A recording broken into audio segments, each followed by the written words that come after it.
Welcome back to the Deep Dive. Okay, today we're looking at something really interesting, how engineer Eaton Bakewell took a classic Lambretta scooter, usually for quick trips, and completely re-engineered it into the GT300LC.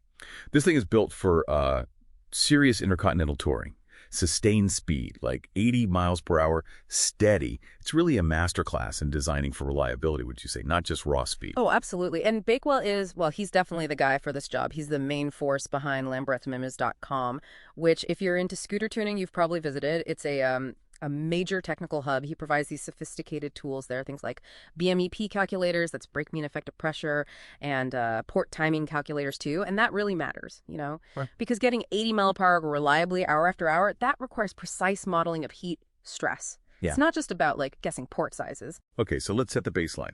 Bakewell already had this air-cooled GP245cc Lambretta, right? And it could hit 75 mile per hour in a quarter-mile sprint.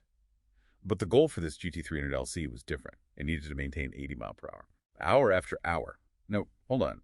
Is just 5 mile per hour really that big a deal? Is that the breaking point? Under constant load, yes, absolutely. It sounds small, that 5 mile per hour difference, but when you hold that speed continuously, the heat generated pushes past what any air-cooled Lambretta system can handle. You just cook the engine, leading to catastrophic seizure. So managing that heat, that demanded a whole new approach. It had to be liquid cooling for that kind of mechanical endurance. No other way. Right, liquid cooling. That's a major overhaul. So how did they actually fit a modern liquid-cooled system into that classic frame? Yeah. What's under the hood, so to speak? They started with the special Sandcast GT intercontinental engine casing, yeah?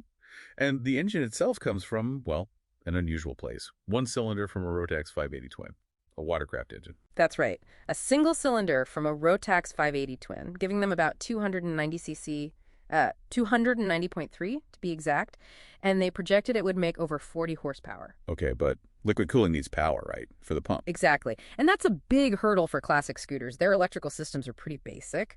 So the clever part here was integrating the entire ignition system from an Aprilia RS125 motorbike. That's a known, reliable system. Gives a solid 180 watts, 12 volts DC, plenty to run the electric water pump and keep the battery topped up. And where does the radiator go? That sits neatly inside a custom-made GT aluminum belly pan, purpose-built for the job. And it's not just about the engine, is it? Gearing is crucial for touring. You don't want it screaming its head off at 80 mile per hour. Definitely not. They used an AF Race Speed Clo 5 5-speed gearbox, but the key really is the very tall 22-tooth front sprocket that gives a final drive ratio of 3.82 to 1. And that's the magic number because it lets the scooter cruise at 80 mile per hour using just over 6,000 RPM in fifth gear. Ah, so mechanically quite relaxed. That's going to help engine life massively on long trips. Precisely. Lower RPMs mean less stress, less wear and tear. It's interesting, too, how they focus the budget. Yeah, look at the security tracking. They went for a simple, generic TK102B GPS tracker. Cost about 13 quid, apparently. Super cheap. What you mean? It means they deliberately kept costs down on the non-essentials, the ancillaries, so they could pour maximum resources into the core engineering, the engine, the cooling, the reliability parts. Smart allocation. So all this engineering theory, how did it actually perform out on the road? Did it work? Oh, it was properly tested. This wasn't just a dyno queen built for show. The GT300LC went through 6,000 miles of pretty grueling development riding, including, get this, the big trip all the way out to Euro Lambretta in Poland. Wow, 6,000 miles. That's serious validation. And here's the really telling part. The Rotax cylinder top end they used for all that testing, it was already used, in fact, described as well and truly worn out when they installed it. Seriously, a worn-out cylinder did 6,000 high-speed miles. Yes. And that's definitive proof of concept right there. It shows the liquid cooling created such a massive thermal safety margin that the system could compensate even for tired, worn internal parts. An air-cooled engine in that state.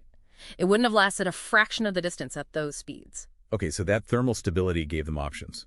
I heard they changed the exhaust from the prototype. They did. The prototype exhaust apparently had a really aggressive power band, a real sudden kick in the pants. Fun, maybe, but not ideal for touring. So for the production version, they switched to a PM tuning pipe. It sacrifices some of that peaky top-end rush, but gives much beefier low-range and mid-range torque. Makes it safer, more user-friendly, much better for relaxed, reliable cruising. Again, prioritizing the mission. So this whole package, Yeah. it sounds complex and expensive. Well, yeah. The final engine package cost over £8,000, which sounds like a lot, but it reflects the complexity. You're adapting sophisticated, modern COTS components commercial off the shelf, like those Aprilia electrics, into a classic platform to guarantee that sustained, high-speed touring performance. It's proper bespoke engineering. Right. It really makes you think, doesn't it? If what you really want is absolute reliability, getting there and back comfortably, thousands of miles from home, how much peak horsepower are you actually willing to trade for that peace of mind? Is the ultimate Lambretta the fastest one over a quarter mile, or the one that simply never lets you down? Something to consider.